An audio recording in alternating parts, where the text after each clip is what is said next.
تو یہ حضور کی قربت کا ضامن ہے درود. تو اس لیے اپنی اولاد کو حضور علیہ السلام پر درود پڑھنے کی ترغیب دو.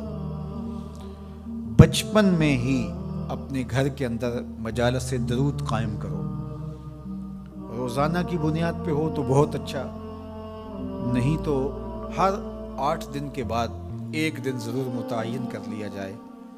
جمعۃ المبارک کے دن کثرت کے ساتھ درود پڑھنے کی ترغیب دی گئی ہے، اور فرمایا اس دن فرشتے حاضر ہوتے ہیں.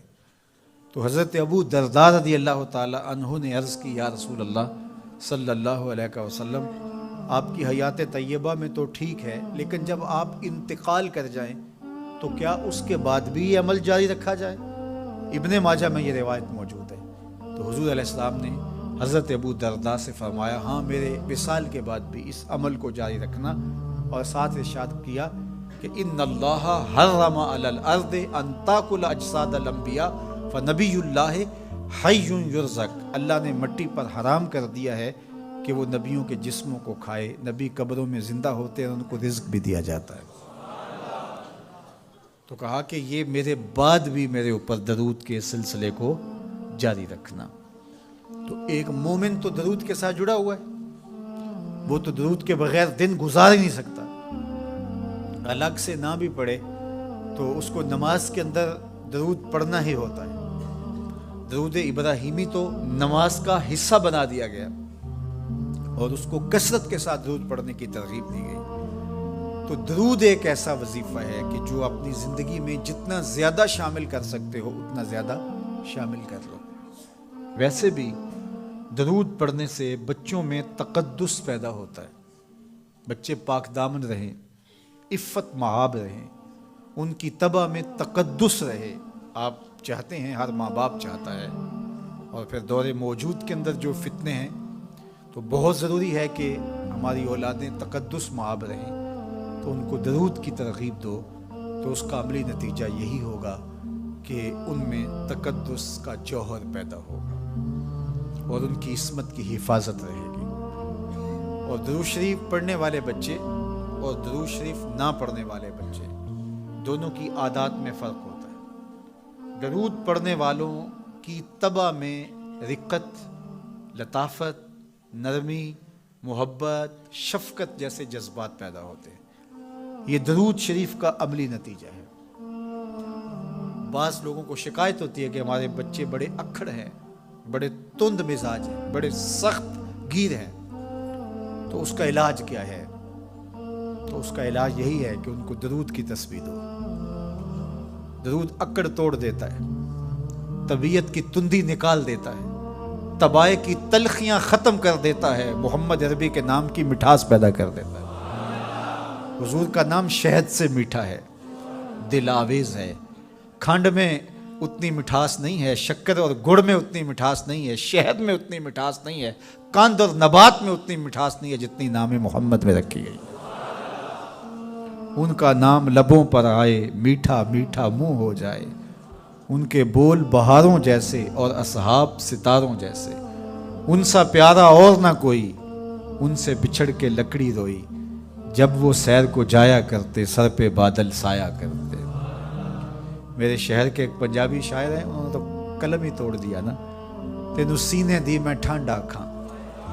اگر آپ کا ذوق ہو تو تینوں سینے دی میں ٹھنڈ آکھاں، شہد گلاب تے کھنڈ آکھاں. تینوں نبیاں دا میں لاڑا آکھاں، تیرے ہجر دے وچ میں ہاڑا آکھاں. تو ان کا نام ہی میٹھا ہے، دل آویز ہے. تو درود غصہ ختم کرتا ہے، طبیعت کی تلخی اور تندی مٹا دیتا ہے، اکھڑ پن ختم کرتا ہے. تو آپ اگر چاہیں کہ اولاد اکھڑ ہے تو ان کو کسی طرح درود پہ لے آئیں، درود کی تسبیح ان کے ہاتھ میں دے دیں. تو ان کی طبع میں نفاست بھی آئے گی، ان کی طبع میں لطافت بھی آئے گی، ان کی طبع میں رقت بھی آئے گی، ان کی طبع میں محبت بھی آئے گی، ان کی طبع کے اندر جو ہے وہ لیاقت بھی پیدا ہوگی. درود پڑھنے والا بچہ ذہنی استعداد میں درود نہ پڑھنے والے بچے سے بہتر ہوتا ہے. یہ بھی آپ تجربہ کر کے دیکھ لیں. 2 بچے برابر ذہنی استعداد رکھتے ہوں، اور ان میں سے ایک بچہ درود پڑھتا ہو اور ایک درود نہ پڑھتا ہو تو درود پڑھنے والا بچہ آگے ہوگا۔ یہ درود کی برکتیں ہیں، یہ درود کی رحمتیں ہیں۔ تو درود کثرت سے پڑھنا اپنی اولاد کو سکھائیں گے۔ ہفتہ روزہ آپ محافل کا گھر میں انعقاد کر لیجئے اور اس میں صرف دروشی پڑھ لیجئے، تو انشاءاللہ اس سے آپ دیکھیں گے کہ اولاد کو اس کا فرق پڑتا ہے۔ یہ تربیت کا ایک آسان نسخہ ہے اور یہ وہ وظیفہ ہے جس سے تھکن نہیں ہوتی، یہ وہ وظیفہ ہے جس سے طبیعت میں تلخی نہیں آتی۔ کہتے ہیں وظیفہ میں نے پڑھا ہے تو وظیفہ پڑھتے پڑھتے میری طبیعت میں یہ ہو گیا ہے۔ وہ بعض کہتے ہیں وظیفہ الٹ پڑ گیا ہے۔ بڑے وظیفے الٹ پڑھ سکتے ہیں لیکن درود الٹ نہیں پڑھتا، درود ہے ہی سیدھا، یہ الٹوں کو بھی سیدھا کر دیتا ہے۔ تو درود پڑھیں اور یہ منہ بھی میٹھا رکھے گا، یہ دل بھی ٹھنڈا رکھے گا، یہ دنیا بھی ٹھنڈی رکھے گا اور آخرت بھی ٹھنڈی کر دے گا۔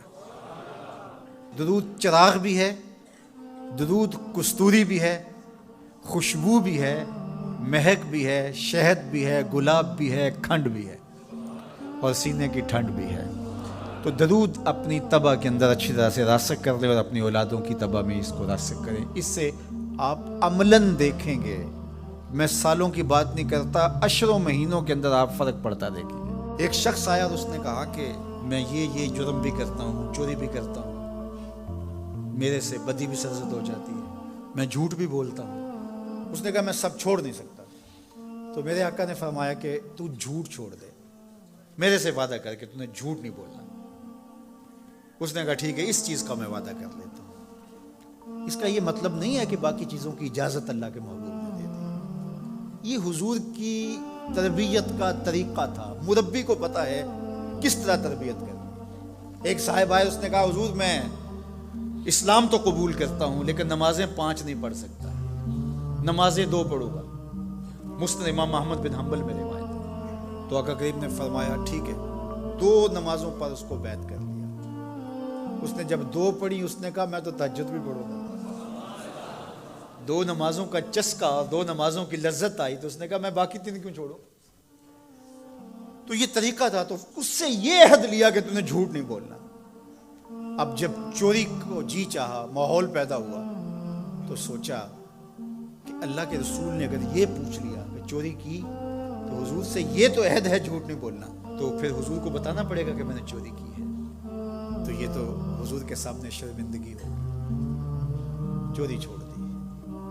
پھر کہا کہ جب بدی کو جی چاہا، طبیعت میں غلبہ ہوا گناہ کا، تو پھر سوچا کہ اگر رسول اللہ نے پوچھ لیا تو جھوٹ تو بولنا نہیں، تو پھر حضور کے سامنے شرمندگی ہوگی، کیا بتاؤں گا حضور کو، برائی بھی چھوڑ دی۔ شرمندگی کسی کے سامنے نہ ہو، یہ حیا ہے۔ جب حیا کسی کا پیدا ہو جاتا ہے تو پھر اعمال میں اعتدال پیدا ہو جاتا ہے، اعمال میں خوبصورتی پیدا ہو جاتی ہے، اچھے اور صالح اخلاق نصیب ہو جاتے ہیں۔ اس لیے ہمارا دین ہمیں حیا کی تعلیم دیتا ہے، بڑوں کا حیا اس کی تعلیم دیتا ہے۔ حضرت عبداللہ بن عمر رضی اللہ تعالیٰ عنہ فرماتے ہیں کہ مجمع صحابہ تھا، حضور تشریف فرما تھے۔ آقا کریم نے فرمایا کوئی ایسا درخت بھی ہے جو مسلمان جیسا ہو؟ تو کہتے ہیں میرے ذہن میں کھجور آئی، میرے ذہن میں کھجور کا درخت آیا کہ وہ خزاں میں بھی نہیں مرجھاتا، پھل بھی دیتا ہے۔ لیکن میں نے دیکھا کہ حضرت ابو بکر خاموش بیٹھے ہیں، حضرت عمر خاموش بیٹھے ہیں، انہوں نے کوئی جواب نہیں دیا، ان کا حیا کرتے ہوئے میں نے بھی جواب نہیں دیا۔ بعد میں حضور نے فرمایا کہ کھجور کا درخت ہے۔ کہتے ہیں میرے دل میں بھی یہی تھا اور میں بولنا چاہتا تھا، لیکن ان بڑوں کا حیا کرتے ہوئے، میں چھوٹی عمر کا تھا، میں نہیں بولا۔ یہ ہمیں بڑوں کا ادب، بڑوں کی تعظیم، بڑوں کی حیا کا سبق دیا گیا ہے، درس دیا گیا ہے، یہ ہمیں سکھایا گیا، یہ ہمیں بتایا گیا، یہ ہماری زندگی کا حصہ ہے۔